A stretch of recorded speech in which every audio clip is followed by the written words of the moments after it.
하나님께서 오늘 우리들에게 주시는 말씀은 마태복음 1장 18절에서 23절까지의 말씀인데요.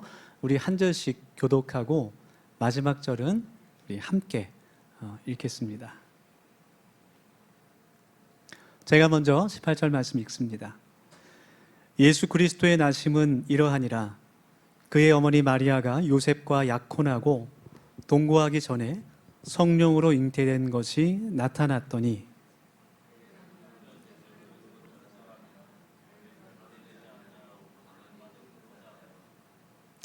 이 일을 생각할 때에 주의 사자가 현몽하여 이르되 다윗의 자손 요셉아 내 아내 마리아 데려오기를 무서워하지 말라. 그에게 잉태된 자는 성령으로 된 것이라.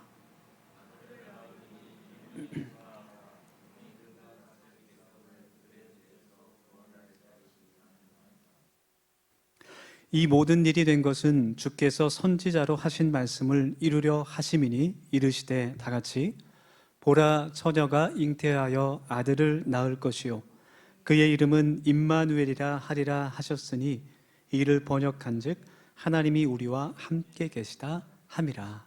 아멘.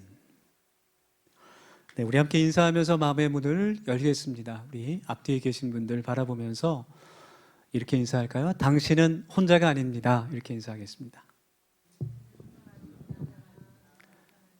네. 오늘은 예수님께서 이 땅 가운데 오심을 기념하는 대림절 첫 번째 주간입니다.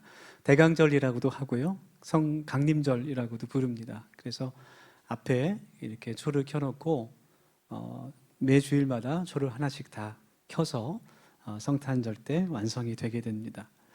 이 대림절은 라틴어로 어벤투스 도미니라고 하는데요. 주님의 오심이라는 그러한 의미를 담고 있어요.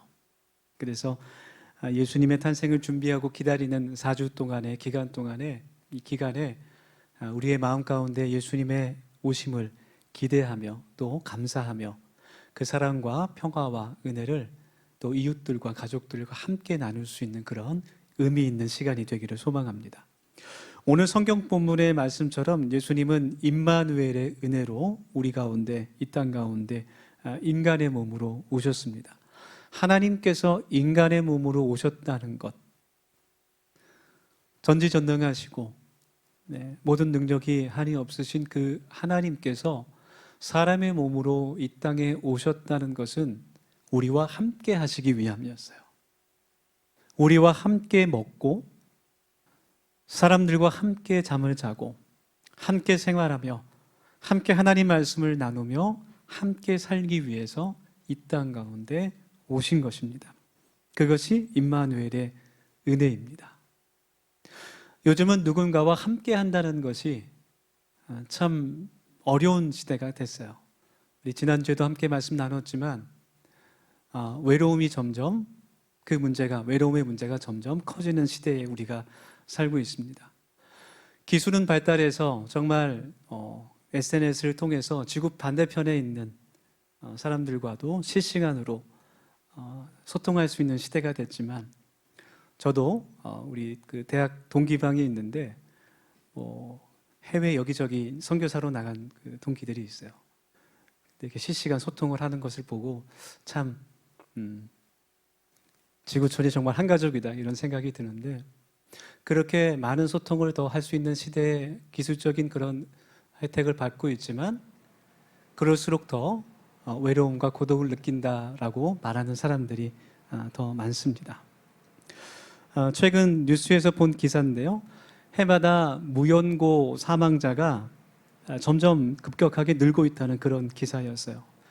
무연고 사망자라는 것은 그분이 죽었을 때 아무도 그 사람을 위해서 장례를 치러줄 수 없는 상황에 있는 분들, 가족이나 친척, 친지가 없는 분들이거나 있다 해도 연락이 닿지 않는, 그래서 그분이 고인이 되었을 때 그 사람을 위해서 장례를 치러줄 사람이 없는 경우를 무연고 사망자라고 부릅니다. 보건복지부 통계를 보니까 2021년 재작년에는 3,603명이었고 작년 2022년의 통계를 보니까 4,842명이었어요.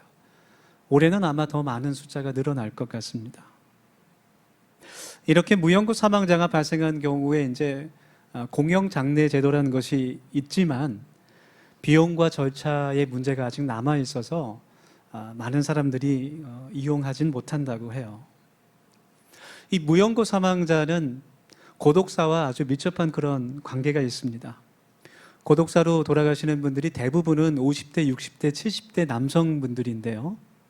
네, 계속해서 그 숫자가 늘어나고 있는 상황에서 참 외로움이 심각한 문제다, 그런 생각이 들기도 해요.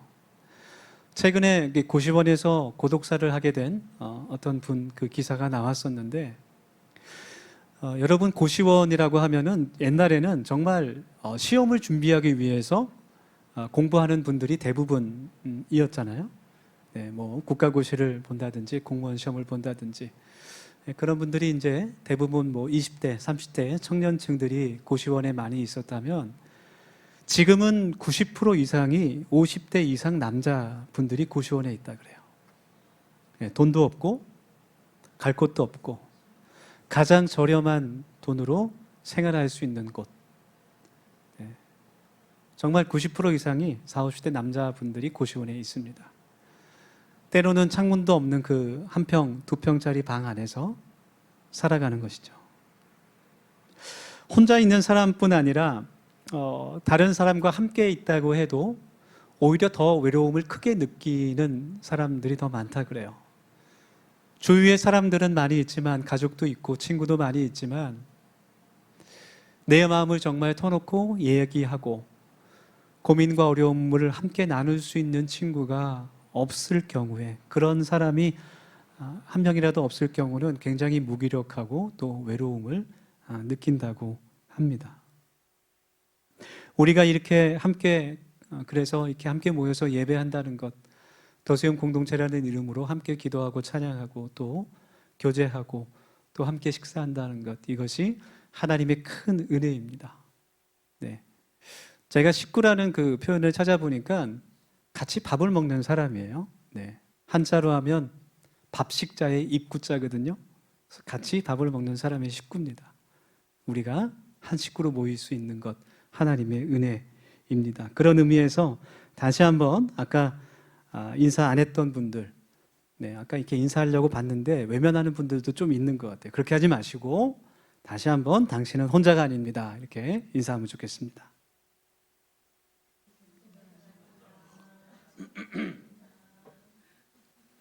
그래서 이렇게 앉을 때도 혼자 앉으신 분들 마음이 좀 걱정돼요. 같이 앉아야 되는데, 그죠? 네. 그래서 우리는, 그러니까 교회는 가족 공동체가 되어야 하는 거예요. 우리는 예수 그리스도를 머리로 하는 한 몸으로 모인 신앙 공동체입니다. 한 부르심으로 모인 식구들입니다. 그래서 함께 하나님을 예배하며 찬양하며 또 서로의 어려움을 나누며 또 기도하며 한 가족이 되어갈 수 있는, 그것이 임마누엘의 은혜이고 하나님을 닮는 것이죠. 오늘 마태복음 1장 이 본문 말씀을 보면 하나님의 천사가 요셉에게 나타나서 마리아에 대한 이야기를 해주는 그런 이야기가 담겨 있어요. 요셉은 마리아와 정혼했는데 마리아의 배가 불러왔을 때 얼마나 당황했을까, 이제 그런 생각이 들기도 합니다. 천사는 그것이 성령으로 잉태됐다는 것을 요셉에게 알려주는 말을 하죠. 성경에 보면 요셉은 의로운 사람이다, 그렇게 기록되어 있습니다. 그래서 하나님 앞에서 정직하고 또 신앙심이 깊은 사람인 것을 알 수 있죠. 마리아와 정혼했다고 했는데 이 당시에 정혼이라는 것은 지금의 약혼하고는 달라요. 이때 정혼했다는 것은 거의 결혼과 같습니다. 그래서 정혼을 해놓고 이제 결혼 날짜만 기다리고 있는 상황에서 요셉은 마리아와 동침한 적이 없는데 마리아의 배가 점점 불러오는 거예요. 얼마나 좀 당황했을까. 성경을 가만히 읽어보면 요셉과 마리아가 아주 깊은 관계는 아니었던 것 같아요. 오랫동안 알고 지내면서 아주 긴 시간 동안 뜨겁게 사랑하고 열정적으로 연애했던 사이는 아닌 것 같습니다. 그래서 그렇게 깊은 배신감까지는 느끼지 않았어도 어떻게 보면 요셉에게는 명예가 달려있는 일이기 때문에 나쁜 마음을 먹으면 정말 마리아를 더 이상 그 지역에서 살아갈 수 없도록 만들 수도 있었어요. 조금만 거짓을 쓰면 마리아를 정말 다시는 일어나지 못하도록, 회복하지 못하도록 철저하게 그렇게 할 수도 있었습니다. 그런데 요셉이 그렇게 하지 않죠. 그냥 조용히 그 일을 덮으려고 합니다. 그런데 밤중에 얼마나 고민하면서 잠을 못 이뤘겠어요. 밤중에 천사가 나타나서 그에게 말하는 것이죠. 우리 오늘 본문 말씀 23절에서 보라, 처녀가 잉태하여 아들을 낳을 것이요 그의 이름은 임마누엘이라 하리라 하셨으니, 이를 번역한 즉 하나님이 우리와 함께 계시다 함이라. 이 말씀을 딱 들려주는 거예요. 그리고 나서 그 전에 내 아내 마리아 데려오기를 두려워하지 말아라. 성령으로 그가 잉태된 것이다. 그렇게 알려주는 것이죠. 아마 천사가 요셉에게 이 말씀을 들려주지 않았다면 아마 요셉은 아마 천사의 말을 믿기 힘들었을 겁니다. 전혀 믿을 수 없는 그런 말이죠. 그런데 천사가 저 말씀을 딱 들려주는 순간, 구약 본문 이사야 7장 14절의 말씀인데, 저 이야기를 듣는 순간 요셉의 마음 가운데 저것은 하나님께서 예비하신 것이다라는 믿음이 들어오게 되는 거예요. 이사야 7장 14절 말씀은 그리스도 메시아에 대한 그런 예언의 말씀입니다. 그리고 특별히 유다 지파 베들레헴에 속해 있었던 요셉에게는 저 말씀이 이미 기억되고 있는 그런 말씀이었어요. 여러분, 우리가 하나님의 말씀을 듣게 될 때 우리의 마음 가운데 믿음이 생겨나게 되는 겁니다. 우리의 의지와 결단으로 내가 믿습니다 하고 믿는 것이 아니라, 요셉이 저 말씀을 들을 때 그의 마음 가운데 이것이 하나님께서 하신 일이구나라는 것을 믿게 된 것처럼, 우리가 하나님의 말씀을 들을 때 우리의 마음 가운데 믿음이 자라나게 되는 거예요. 우리가 하나님의 말씀을 더욱더 사모하며 하나님의 말씀을 더욱 가까이 하는 우리 더세움 가족 되기를 소망합니다. 요셉이 저 말씀을 들었을 때 그가 신실한 또 정직한 유대인이었기 때문에 이 말씀이 이사야에 대한 이사야의 이 말씀이 메시아에 대한 예언인 것을 그가 알 수 있었고, 정말 오랫동안 기다려왔던 메시아에 대한 말씀인 것을 그가 깨달았기 때문에 이것을 믿을 수 있었고, 또 그가 그 메시아가 태어나는 그 유다 지파에 속한 사람이었기 때문에, 그리고 미가서에 있는 말씀처럼 메시아 그리스도가 베들레헴에서 태어난다는 것을 그가 아마 말씀을 통해 알고 있었을 거예요. 그 모든 것들이 맞춰지면서 정말 이것이 하나님의 성령님의 역사하심, 성령으로 잉태된 것이구나, 그것을 믿게 된 거죠. 우리 성경 공부 함께 룻기서를 공부하고 있는데, 룻기서 말씀을 보면 요셉이 속한 그 유다 지파, 그 베들레헴, 그곳에서 보아스가 룻을 만나서 결혼하게 되죠. 그리고 하나님의 섭리 가운데 이새를 낳고, 또 이새가 다윗을 낳고, 오벳을 낳고, 오벳이 이새를 낳고 다윗을 낳고, 또 다윗이 낳고 낳아서 우리 마태복음 1장에 그 족보가 쭉 기록되어 있죠. 낳고 또 낳아서 그 후손으로 요셉이 태어나게 되는 거예요. 보아스와 룻 사이에서 후손으로 요셉이 태어나게 됩니다. 그리고 요셉과 마리아를 통해서 예수 그리스도께서 탄생하시게 되는 겁니다. 이 모든 것이 맞아떨어지는 거예요. 그래서 요셉이 믿음으로 자신의 아내를 자신의 집으로 데려오게 됩니다. 여러분, 오늘 이 말씀을 우리가 같이 나누면서 임마누엘이라는 이 단어에 우리가 같이 초점을 맞추기를 원하는데요. 먼저 임마누엘이라는 그 의미는 오늘 본문 말씀처럼 문자적으로 하나님께서 우리와 함께 하신다라는 의미예요. 하나님께서 우리와 함께 하신다. 여러분, 함께 한다는 것이 무엇을 의미합니까? 나눔을 의미할 수도 있고, 가까운 관계를 뜻할 수도 있고, 소통을 의미할 수도 있고, 친밀함을 이야기할 수도 있어요. 그런데 그 모든 것이 가리키는 방향이 한 곳으로 모여지는데 그것은 바로 사랑이라는 주제입니다. 그래서 함께 한다는 것은 사랑이라고 말할 수 있어요. 사랑하기 때문에 함께 하는 것이죠. 여러분, 사랑하게 되면 함께 하고 싶은 겁니다. 아무리 멀리 떨어져 있어도 그 사람과 함께 하고 싶은 겁니다. 맛있는 음식을 먹을 때도 그 사랑하는 사람이 생각나는 거예요. 부모님이 떠오를 수도 있고 사랑하는 연인이 떠오를 수도 있죠. 아, 정말 이렇게 이 맛있는 것을 같이 먹으면 좋을 텐데, 그런 생각이 나는 거죠. 여행을 가서 아주 좋은 풍경, 광경을 볼 때도 그 사람이 생각나는 거예요. 아, 이거를 같이 보면 얼마나 좋을까.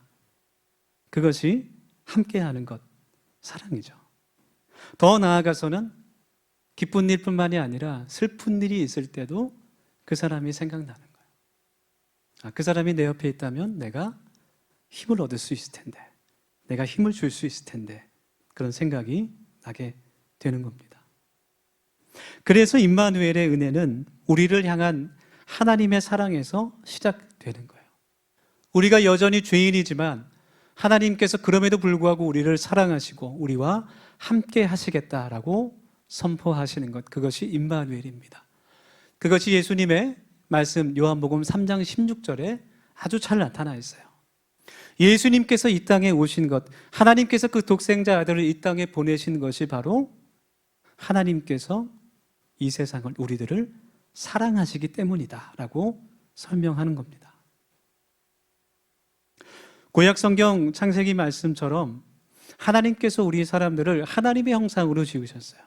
즉 사랑하는 사람으로 만드셨습니다.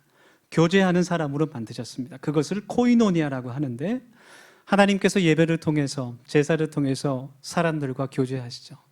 그런데 점점 사람들이 하나님의 선한 형상을 잊어버리고 점점 하나님과 멀어지게 되고 하나님의 말씀과 멀어지게 되고 죄악 속에서 빠져 살게 되는 거예요. 그래서 하나님께서 여러 선지자들을 보내셔서 때로는 훈계하시고 경고하시기도 하지만 이스라엘이 목인 굳은 백성이 되어서 하나님께 돌아오지 않습니다. 그래서 하나님께서 그 인간들을 구원하시기 위해서 인간의 몸으로 이 땅 가운데 오신 것입니다. 그것이 하나님의 구원이에요. 여러분, 구원이 무엇입니까? 구원이라는 것은 건짐을 받았다라는 의미인데, 하나님께서 우리들을 죄와 사망에서, 어둠에서, 흑암에서 건져주셨다는 그런 것이 구원인데, 하나님의 구원은 거기서 끝나지 않아요. 하나님의 구원이라는 것은 죄와 사망에서 건져주셨을 뿐 아니라 우리와 영원히 함께 하실 하나님 나라를 우리에게 주셨다는 것, 하나님과 영원히 함께 한다는 것, 그것이 하나님의 구원입니다. 그래서 구원은 나와 함께 하시려는 하나님의 사랑이에요. 그것이 요한복음 14장 말씀에 잘 나타나 있습니다. 너희는 마음에 근심하지 말라. 하나님을 믿으니 또 나를 믿으라. 내 아버지 집에 거할 곳이 많도다. 그렇지 않으면 너희에게 일렀으리라. 내가 너희를 위하여 거처를 예비하러 가노니 가서 너희를 위하여 거처를 예비하면 내가 다시 와서 너희를 내게로 영접하여 나 있는 곳에 너희도 있게 하리라. 주님께서 이렇게 말씀하세요. 이 말씀, 이제 요한복음 말씀에서 고별 설교라고 불리는 말씀인데, 예수님께서 마지막으로 제자들에게 설교하시는 그 말씀입니다. 이 말씀이 뜻하는 것은 예수님께서 십자가에 달려 돌아가신 후에 우리의 죄를 그 십자가의 구속의 은혜로 용서하시고 없애실 뿐만 아니라 우리가 거할 영원한 처소, 영원한 집, 그 하나님의 나라를 이미 준비하셨다는 것, 그것을 말씀하시는 거예요. 이 말씀을 묵상해 보면 마치 신랑이 정말 아끼고 사랑하는 그 신부를 위해서 신혼집을 마련하는 것처럼, 마치 신랑이 그 사랑하는 신부를 위해 집을 준비하는 것처럼 우리 주님께서 우리들을 위해 그 처소를 마련하신다는 그 말씀인 것을 우리가 깨닫게 되는 겁니다.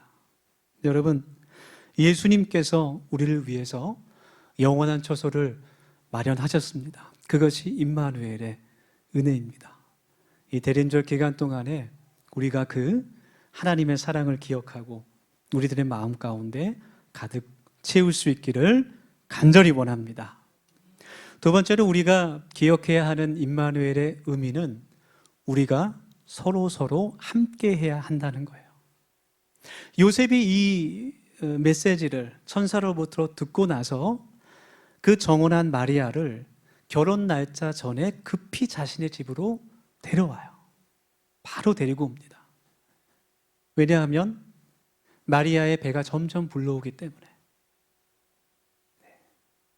마리아를 배려하는 거죠. 그 아이가 내 아이라는 것을 다른 사람들에게 알리는 거예요. 즉시 마리아를 자신의 집으로 데려와서 함께 살아갑니다. 함께 살면서 요셉과 마리아가 한 가정이 됐습니다. 요셉과 마리아를 두 사람만 보면 그 사람의 관계가, 그 정혼의 관계가 끊어질 뻔했지만 하나님의 그 말씀을 통해서 또 사랑을 통해서 이제 함께하는 사람이 됐어요. 부부가 됐습니다. 예수님을 기다리는 이 대림절 기간 동안 하나님의 사랑과 용서로 우리가 또 우리 가정들이 또 우리의 이웃들과 하나가 될 수 있는 은혜가 있기를 원합니다. 성경을 읽어보면 하나님께서 우리들을 불러주실 때 여러 가지 표현들이 나타났어요. 특별히 요한일서 말씀을 읽어보면 주님께서 우리들을 부르실 때 사랑하는 자들아 그렇게 부르십니다. 요한일서 말씀 가운데 11번이나 사랑하는 자들이라고 우리들을 주님께서 불러주십니다. 하나님께서 사람을 창조하실 때 서로 사랑하는 존재로 만들어주신 거예요. 그것이 하나님의 형상입니다.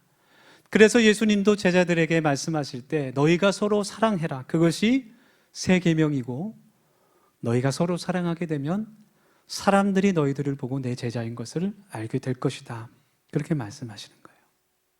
그것을 오늘 임마누엘이라는 그 말씀의 주제와 연관시킨다면, 비추어서 본다면 서로 함께하라라는 말씀으로 우리가 받아들일 수 있습니다. 언제 우리가 서로 함께 할 수 있습니까? 언제 함께 해야 합니까? 돈을 많이 벌 때, 성공할 때, 좋은 일이 생겼을 때, 그때만 함께 해서는 안 되겠죠. 좋은 일이 있든지 또 슬픈 일이 있든지 언제나 어떤 상황과 조건에서도 서로 함께 하라는 거예요. 그것을 가장 잘 보여주신 분이 바로 예수님입니다. 예루살렘 그 화려한 왕궁으로 오시지 않고 태어나셨을 때부터 가장 낮고 천한 곳에서 태어나시고 가장 천하고 낮은 자들의 친구가 되어주시고 세리와 창기와 죄인들과 이방인들의 벗이 되어주신 예수님, 그리고 그들을 위해 십자가에 달리신 예수님, 주님의 그 마음들을 본받고 우리가 서로 기도하며 위로하며 하나가 될 수 있는 대림절 기간이 되기를 원합니다.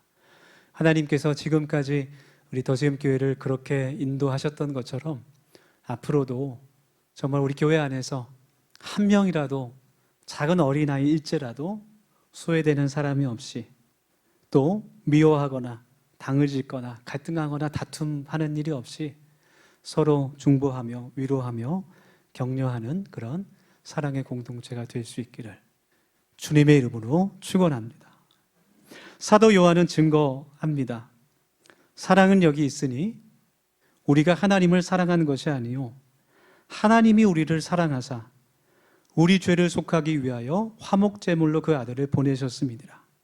사랑하는 자들아, 하나님이 이같이 우리들을 사랑하셨은즉 우리도 서로 사랑하는 것이 마땅하도다. 아멘. 우리가 이 말씀을 읽으면서 우리가 어떻게 하나님을 믿어야 할지 그 방향이 잘 보이는 거예요. 그리스도인이 어떤 사람인지 우리가 깨닫게 되는 겁니다. 예수님을 믿는 사람은 서로를 위해 기도하고 섬기고 섬기는 사람, 서로 사랑하는 사람, 서로 함께하는 사람이라는 겁니다. 팬데믹 시대를 지나면서 그런 말을 정말 자주 듣게 되는 것 같아요. 간접적으로 듣는 것도 있지만 저는 직접적으로도 듣습니다. 목사님, 교회에 꼭 나가야 됩니까? 집에서 혼자 영상으로 예배 드리거나 말씀을 읽으면서 예배 드려도 구원받을 수 있지 않겠습니까? 어려운 관계도 있고 또 힘들기도 한데 꼭 교회에 가서 예배 드리고 교제하고 공동체를 이루어야만 합니까? 그냥 큰 대형 교회 뒷자리에 앉아서 1시간 예배만 드려도 구원받는데 문제가 없지 않겠습니까? 그렇게 이야기를 해요. 그런데 우리가 믿고 또 의지하는 하나님의 말씀, 그 진리는 우리를 그렇게 교훈하지 않습니다. 보이지 않는 하나님을 사랑한다고 하면서 눈에 보이는 형제 자매를 미워하는 사람, 그 사람은 거짓이다. 그렇게 성경이 말하고 있는 거예요. 그래서 우리는 서로 사랑해야 되고 서로 용서해야 되고 때로는 그것이 우리에게 아픔일 수 있지만 서로 함께 해야 되는 겁니다. 그것이 하나님께서 우리들에게 보여주신 임마누엘의 사랑이라는 거예요. 여러분, 아까 처음에 얘기했지만 이 외로움의 문제가 정말 참 우리 사람을 얼마나 힘들게 하고 우리 삶을 파괴하는지 모릅니다. 전에 한번 5년 동안 감옥에 있다가 나오신 분을 만나게 됐어요. 네, 정치적인 이유로 억울하게 5년이라는 시간 동안 정말 놀랍게도 대부분의 시간을 독방에서 보냈습니다. 한평 반 되는 그 좁은 공간에서. 근데 정말 사람이 미치지 않고는 견딜 수 없는 그런 비좁은 그 독방 안에 있으면 인간으로 감당할 수 없는 그런 두려움이 몰려온다는 거예요. 자신을 삼켜버릴 듯한 그런 두려움과 외로움, 밤마다 들려오는 그런 환청들, 정말 미칠 것 같은 그런 환경. 그런 상황 속에서 5년 후에 그분이 나오게 돼서 처음으로 이제 가족들과 집에서 식사를 하게 됩니다. 감정이 다 메말랐는지 가족들과 함께하는 식사 자리에서 막 울분이 쏟아 나온다든지 아니면 큰 환희와 기쁨이 느껴진다든지 그런 게 전혀 없이 그냥 마음이 아무것도 없는 것처럼 그냥 잠잠하더래요. 네, 울컥하는 그런 감정도 없고 감정이 전혀 없는 상태인데 눈에서 계속 눈물이 흐르는 거예요. 그런 것을 경험했다 그래요. 그래서 함께 따뜻한 밥을 가족들과 하면서 사람 사는 것이 이런 것이구나, 그거를 느꼈다는 이야기를 했습니다. 여러분, 우리가 이 대림절 기간 동안에 임마누엘의 은혜를 같이 기억하면서 우리가 서로의 친구가 될 수 있기를 원합니다. 약한 자의 친구가 될 수 있는 우리 더세움 공동체가 되기를 소망합니다. 끝으로 김재식 작가라는 분의 그 에세이 가운데 좋은 사람에게만 좋은 사람이면 돼라는 그런 책이 있는데 거기에 있는 글을 제가 좀 읽어드리고 싶습니다. 내게 좋은 사람이란 모두에게 친절한 사람이 아니라 위로가 필요한 순간에 곁을 지키며 함께 시간을 보내는 사람이다. 행복한 순간보다 슬픔을 함께 해주는 사람이 더 고맙다. 그러니 누군가 아파하고 있다면 무심히 지나치지 말고 당신의 소중한 시간을 함께 보내라.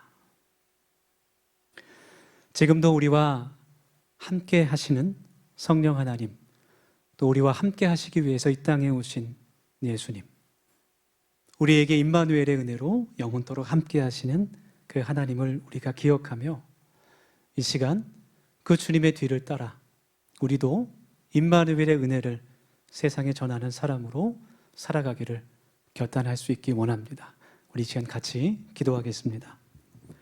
3가지 기도 제목을 가지고 함께 기도합시다. 첫 번째로 우리를 사랑하시는 하나님께 감사의 기도를 드리길 원합니다. 두 번째로 기도할 때 서로 사랑하며 함께하는 우리 더세움 공동체 되게 하여 주시옵소서. 그렇게 기도합시다. 마지막으로 기도할 때 하나님, 이 대림절 기간 동안 하나님의 평안과 기쁨이 저희들의 마음 가운데 또 저희들의 가정에 또 직장과 이웃에 풍성하게 넘치게 주님 행하여 주옵소서. 그렇게 같이 기도하길 원합니다. 우리 통성으로 1분 정도 함께 기도하겠습니다. 은혜의 하나님, 우리와 함께 하시는 그 은혜를 함께 이 시간 나누며 같이 기도합니다. 우리를 사랑하셔서 그 아들 독생자 예수 그리스도를 이 땅 가운데 보내주시고 우리의 모든 죄악과 연약함을 감당하시기 위해 십자가에 달려 돌아가신 그 주님을 저희들이 기다립니다. 이 대림절 기간 동안 나를 위해 땅 가운데 오신 그 주님을 저희들이 기억할 수 있게 도와주시고 감사함으로 나아갈 수 있도록 주님 인도하여 주시옵소서. 하나님, 우리를 사랑하시며 우리와 동행하시는 그 하나님의 은혜가 우리를 통해서 우리의 가정에 흘러넘치기를 소망하며 또 하나님, 우리의 이웃들에게 전달될 수 있기를 간절히 원합니다. 서로 사랑하며 함께하는 우리가 되게 도와주시고 함께 기도하며 나아갈 때 하나님의 가족으로 공동체로 채워져 갈 수 있는 우리 더시음교회 될 수 있도록 하나님 인도하여 주셔서 세상에서는 볼 수 없는 하나님의 사랑과 그 은혜와 그 화해가 넘치는 공동체 되게 하여 주시고 그것이 예수 그리스도의 그 복음을 전하는 데까지 이어질 수 있도록 하나님께서 역사하여 주시옵소서. 주님, 이 대림절 기간 동안 하나님 저희들을 사용하여 주셔서 하나님의 놀라우신 평화와 사랑이 전달되게 주님 인도하여 주시옵소서.